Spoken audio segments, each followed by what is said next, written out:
오늘 우리에게 주시는 하나님의 말씀은 요한복음 10장 11절에서 15절의 말씀입니다.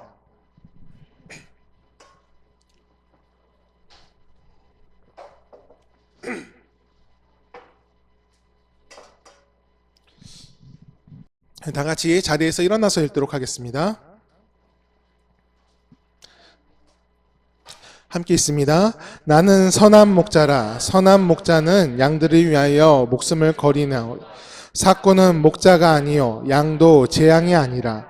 이리가 오는 것을 보면 양을 버리고 달아나나니 이리가 양을 물어가고 또 해치느니라. 달아나는 것은 그가 삭군인 까닭에 양을 돌보지 아니함이나 나는 선한 목자라. 나는 내 양을 알고 양도 나를 아는 것이 아버지께서 나를 아시고 내가 아버지를 아는 것 같이 나는 양을 위하여 목숨을 버리노라. 아멘. 오늘 우리에게 주시는 하나님의 말씀입니다. 모두 자리에 앉으시기 바랍니다. 하나님의 평안이 오늘 이곳에 있기를 바랍니다. 말씀을 통해서 우리가 주님의 뜻을 깨닫는 시간이 되기를 간절히 축원합니다. 오늘은 말씀 시간을 통해서 오늘 성경 말씀에 기반해서 저의 목회관에 대해서 조금 나누려고 합니다. 괜찮죠? 이미 많이 나눴어요. 많이 나눴는데 오늘 또 이제 취임 예배가 있으니까 하나 좀 짚고 가고 싶은 얘기가 있어서 말씀을 준비했습니다. 오늘 다 아시겠지만 저희 담임 목사 취임 예배가 있어요. 근데 여러분도 제가 많이 얘기했지만 제가 이 이름으로 예배 드리는 걸 별로 탐탁해 하지 않았습니다. 제가 담임 목사 취임 예배라는 걸 그렇게 좋아하지 않았어요. 솔직히 말하면 다른 명칭을 붙이고 싶었어요. 창립이라는 명칭을 붙이려고 했죠. 그게 더 의미가 있다고 생각한 것도 있고 그 취임 예배, 최성현 목사 취임 예배라는 이름을 좀 피하고 싶었습니다. 취임 감사 예배가 잘못된 것은 아닙니다. 잘못된 것은 아니에요. 할 수 있습니다. 근데 제 입장에서 저의 신앙에 비춰서 제 이름이 예배 앞에 걸리는 게 저는 좀 부담스럽습니다. 내가 주인공인 것 같고 꼭 내가 조명을 받는 것 같아요. 그래서 제가 청년 때부터 가져온 신앙과는 좀 맞지가 않아요. 그래서 그 이름을 피하려고 여러 가지를 했는데 교류와 장정에 따라서 피할 수가 없게 됐어요. 이것이 부담스러운 것은요, 그 취임 예배가 잘못된 것이 아니라 사람이 중심이 되면 안 되기 때문이에요. 그게 문제가 되는 거예요. 목회함에 있어서 주인공은 목사가 아니라 하나님이십니다. 사람은 쓰임받는 도구일 뿐입니다. 목사가 된 것이 영예가 될 수가 없는 거예요. 직분으로 받은 것일 뿐이죠. 이렇게 말하면 제가 오버한다고 말하는 사람이 있어요. 그냥 순리대로 가면 되지 뭘 그렇게 다 따지고 드느냐 이렇게 말할 수도 있습니다. 하지만 경각심을 갖지 않으면 무너지는 것이 사람의 심리다. 사람의 심리가 그래요. 하나하나 허용하다 보면은 나중에 많은 것을 허용하게 됩니다. 특별히 교만도 그렇게 찾아옵니다. 교만은 어느 한순간에 노도처럼 밀려오는 것이 아닙니다. 조금씩 야금야금 하나님의 자리를 없애버립니다. 그 하나님의 자리가 없어지고 뭐가 있느냐? 바로 나의 자리가 점점 늘어가게 되는 거예요. 교만함은 그래도 된다고 얘기해요. 그것이 너의 권리라 얘기하고 그리고 너의 열매라고 얘기합니다. 그 너의 능력이라고 얘기해줘요. 달콤하게 들리죠. 그렇게 조금씩 경각심을 갖지 않는다면 그렇게 점점점 마음을 내주게 됩니다. 저도 사실 그럴까 봐 두려워요. 깨어있으면 괜찮다고 누군가가 얘기를 합니다. 하지만 그 깨어있다는 그것은 참으로 어렵습니다. 사람은 필연적으로 박수 받는 자리를 좋아하고 큰 고난보다 달콤한 간언에 마음을 쉽게 내줍니다. 실제로 많은 목사님들이 그렇게 무너져 갔어요. 훌륭하신 목사님들도 유혹에 넘어져서 그 끝이 좋지 않은 경우를 제가 너무 많이 봤습니다. 목사는 한자로 기를 목자를 쓰고 그리고 사는 스승자사를 써요. 목사. 기르고 가르치는 스승이라는 것이겠죠. 목사의 영어 단어는 페스터라고 하죠. 양치기란 뜻이 있어요. 거기에는 양치기는 양들을 돌보고 기르고 가르칩니다. 교회에서 역할을 보면 의미적으로 이게 맞는 것 같습니다. 맞아요. 목사는 가르치는 역할, 돌보는 역할이죠. 지키는 역할도 같이 합니다.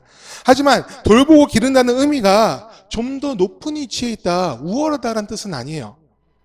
교회에서 하나님이 왕이시고 목사가 그 다음이다, 목사는 넘버 2다, 이 말이 맞다고 생각하십니까? 저는 아니라고 생각해요. 왜 이런 얘기가 생깁니까? 하나님의 권위를 갖고 싶은 사람들이 너무나 많기 때문에 그렇습니다.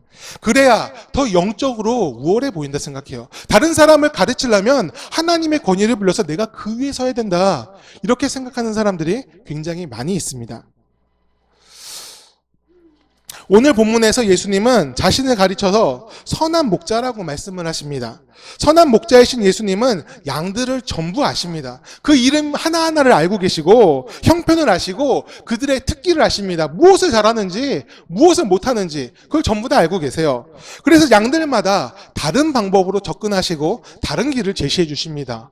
누구를 더 사랑해서 더 좋은 걸 제시하시고 누구를 덜 사랑해서 나쁜 길을 보여주시고 그러시는 분이 아니라는 거예요. 선한 목자이신 주님은 우리를 전부 좋은 길로 이끌길 원하십니다. 양들을 살리고 좋은 길로 이끄는 것, 사랑으로 우리를 돌보는 선한 목자가 바로 우리 예수님이십니다. 최성원 목사님이란 분이 계세요. 그 목사님이 2004년 여름 수련회 때 수련회 말씀을 선포하신 내용이 있어요. 근데 저는 그걸 아직까지 기억하고 있어요. 왜냐면 마음에 완전히 와닿았기 때문에 그래요. 거기서 최성원 목사님은 이런 얘기를 했어요. 목사는요, 양치기 견이에요.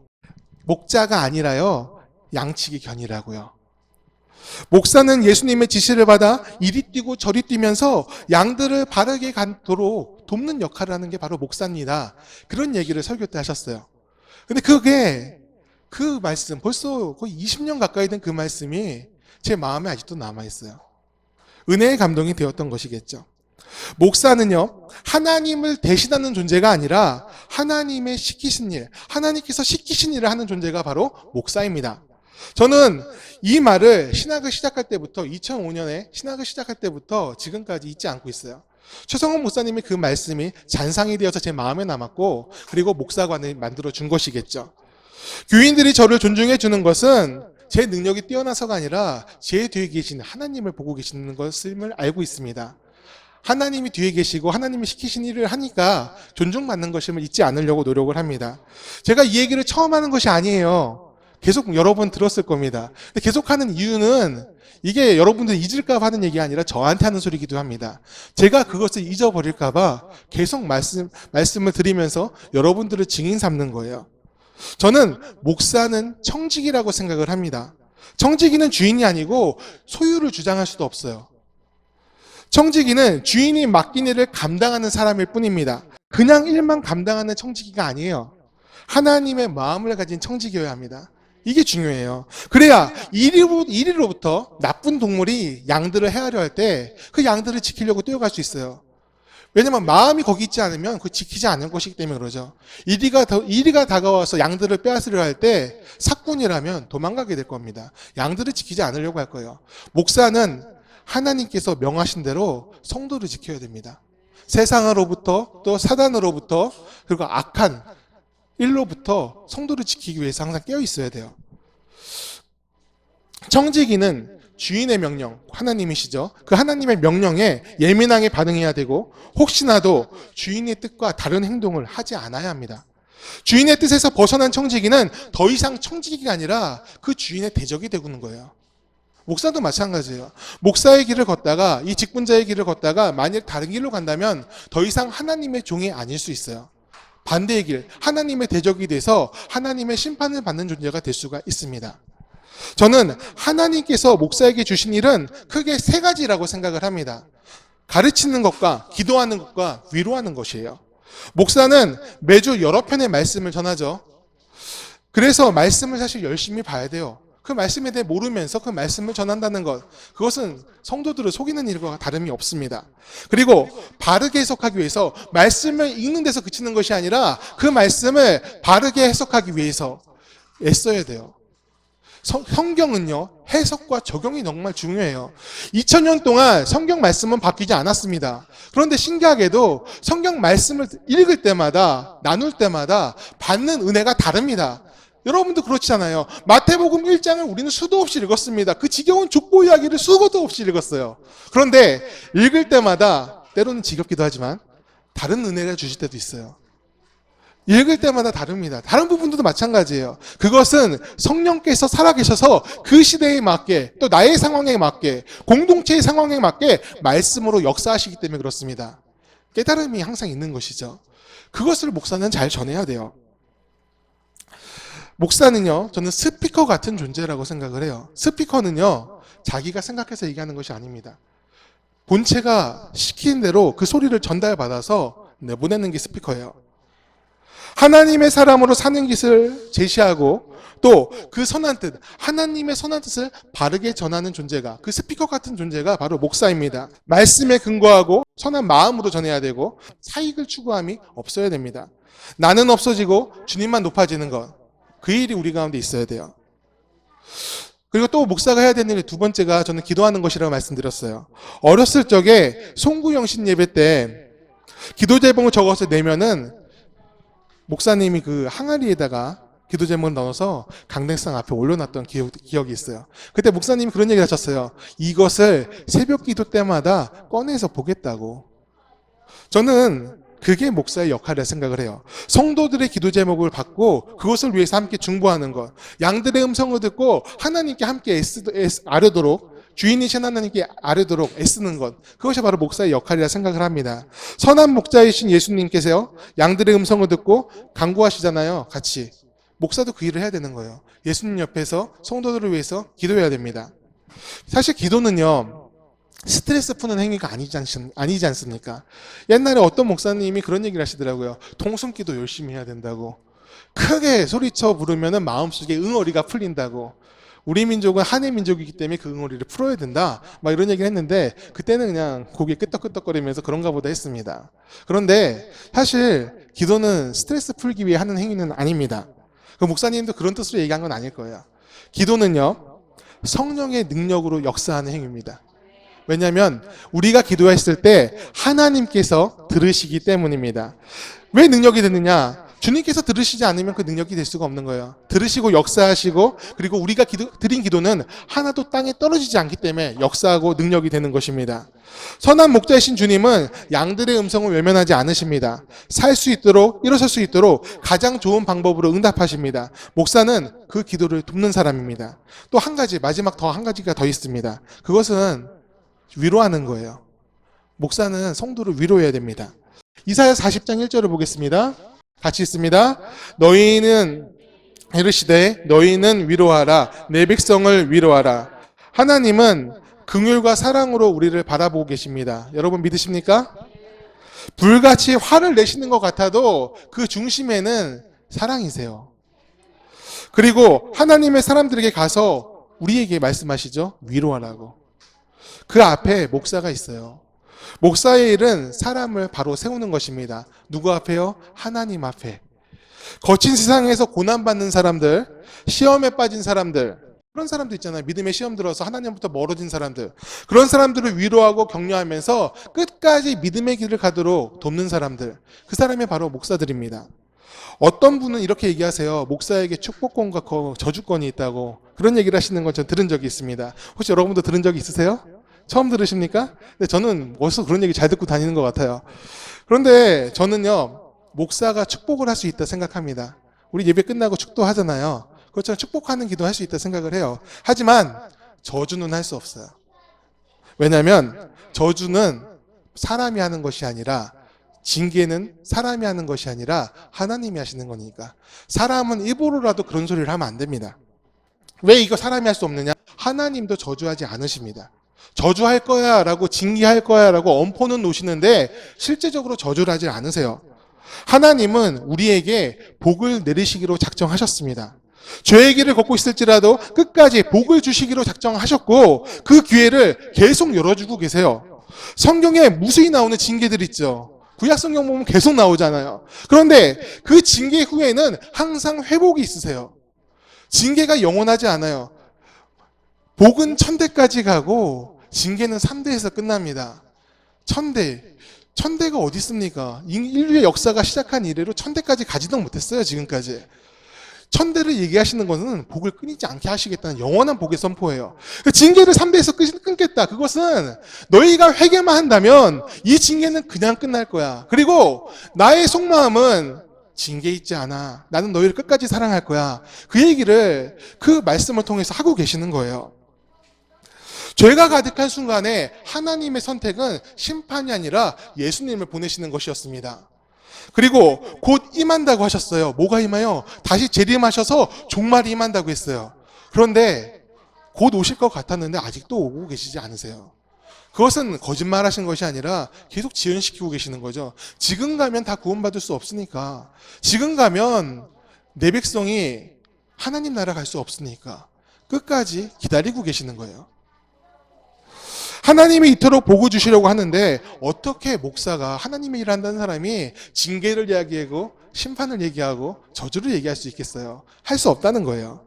저주권을 들먹이는 것 자체가 하나님의 그 속마음을 잘 모르고 하는 것이라 저 생각을 합니다. 하나님은 우리 모두를 구원하기 원하시고 또 우리가 전부 은혜 받고 위로받기를 원하십니다. 그러기 위해서 이 땅에 교회를 세우셨어요. 다툼을 멈추고 하나님을 바라볼 수 있도록, 그리고 위로의 선포를 하도록 목회자 또한 이용하고 계십니다. 그게 하나님께서 목사를 세우신 이유예요. 교회에서 목사의 역할은 참으로 중요합니다. 어쨌거나 저쨌거나 교회에 리더십이 부여되는 자리잖아요. 그래서 목사님이 굉장히 중요해요. 어떤 목사님이 이런 얘기를 하셨어요. 그 교회의 성장을 보려면 그 목사, 담임 목사의 영적 수준을 보면 된다고. 그 영적 수준 이상으로 그 교회 성장하지 못한다고. 이런 얘기를 한 적이 있어요. 저는 100% 공감하지는 않지만 뛰어난 성도들도 있을 수 있으니까. 그런데 어느 정도 일리는 있다 생각해요. 예배에서 설교가 차지하는 역할, 그것이 굉장히 중요하잖아요. 근데 그 설교를 제대로 하지 못하고 또 목사의 삶이 그 말씀을 받쳐주지 못한다면은 오히려 하나님의 영광을 가리는 일이 생길 수가 있습니다. 교회는 사실 목사가 중심이 되는 것이 아니에요. 엄밀히 보면 중요한 역할을 하지만 목사가 중심이 아니라 교회는 하나님을 믿는 사람들의 연합입니다. 각자의 역할이 있고 그 역할에 충실해서 합력해서 선을 이루는 곳, 바로 그것이 바로 교회입니다. 왜 선을 이뤄야 합니까? 좋은 일을 많이 하면 그게 아니에요. 좋은 일을 하는 것 위해서 선을 이루는 것이 아니라 하나님께서 그것을 기뻐하시기 때문입니다.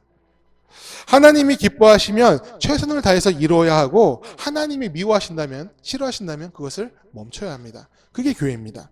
주인이신 하나님, 목자이신 하나님을 따라 모두가 청지기의 사명, 목사만 청지기가 아니라 사실 모두가 청지기예요. 그 모두가 그 청지기의 사명을 따라가는 곳, 그것이 바로 교회 공동체입니다. 하나님의 자리는 그 누구도 차지할 수가 없습니다. 2인자도 사실 없어요. 하나님 밑에 전부 다 같은 겁니다. 직분이 다를 뿐이고 역할이 다를 뿐이에요. 하나님이 각자 다 소중하게 다 사용을 하십니다. 제가 근데 만일에 그 하나님의 자리를 차지하려고 한다면, 하나님의 권위를 이용해서 무언가를 하려고 한다면 사실 여러분들이 말리셔야 돼요. 저를 말리셔야 됩니다. 그러면 안 된다고 외치셔야 돼요.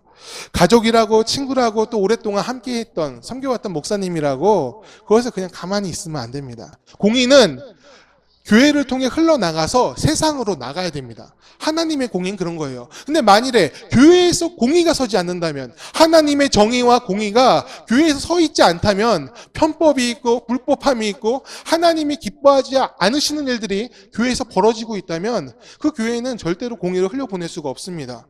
오히려 세상이 염려하는 교회가 될 거예요. 세상은요, 교회에게 기대하는 것들이 있어요. 세상은 악하지 않습니까? 곤모술수가 판을 치고, 지금 오늘날 세상이 그렇잖아요. 선한 사람이 드문드문 있고, 그리고 자기의 유익을 위해서, 이익을 위해서 뛰는 사람이 너무나 많이 있습니다. 그런 세상이 본인들이 타락한 걸 알고 있어요. 그럼 교회한테 무엇을 기대하겠습니까? 이 타락한 세상을 더 타락하지 않도록 돌려달라고, 조금은 좋은 길로 가게 해달라고, 하나님을 믿지 않아도 그런 기대감이 있어요. 군교회에서 제가 목회도 했지만 병사로도 근무를 했죠. 제가 군종이었어요. 저 군종 생활을 그렇게 열심히 잘했다고 생각하지는 않습니다. 그런데 제가 군종이라는 이름 때문에 간부들이 기대하는 것이 있었어요. 너는 군종이잖아. 하나님 잘 믿는 사람이잖아. 그러니까 부대 안에서 좋은 역할을 해주길 바라는 그런 얘기를 해줘요.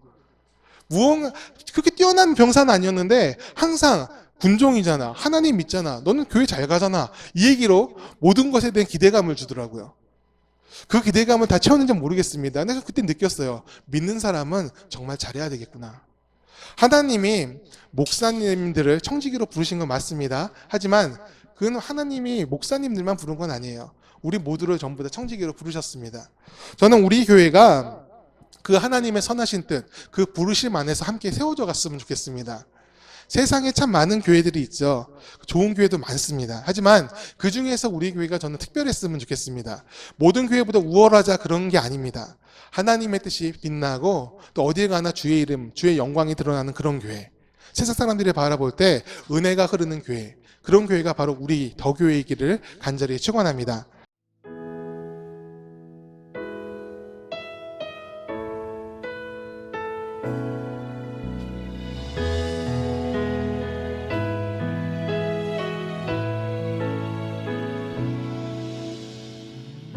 주님의 기쁨 되기 원하네. 내 마음을 새롭게 하소서. 새 부대가 되게 하여 주사. 주님의 빛 비추게 하소서. 내가 원하는 한 가지 주님의 기쁨이 되는 것. 내가 원하는 한 가지 주님의 기쁨이 되는 것. 겸손히 내 마음 드립니다. 겸손히 내 마음 드립니다. 나의 모든 것 받으소서. 나의 맘 깨끗게 씻어주사. 주의 길로 행하게 하소서. 내가 원하는 한 가지 주님의 기쁨이 되는 것. 내가 원하는 한 가지 주님의 기쁨이 되는 것. 내가 원하는 한 가지. 내가 원하는 한 가지 주님의 기쁨이 되는 것. 내가 원하는 한 가지 주님의 기쁨. 목소리 높여 고백하겠습니다. 내가 원하는 한 가지. 내가 원하는 한 가지 주님의 기쁨이 되는 것. 내가 원하는 한 가지 주님의 기쁨이 두 손 들고 고백하겠습니다. 내가 원하는 한 가지. 내가 원하는 한 가지 주님의 기쁨이 되는 것. 내가 원하는 한 가지 이 시간 기도하길 원합니다. 주님, 내가 살아가는 삶의 이유가 오직 주의 기쁨 되는 자로, 주의 마음에 합한 자로 살아가게 해달라고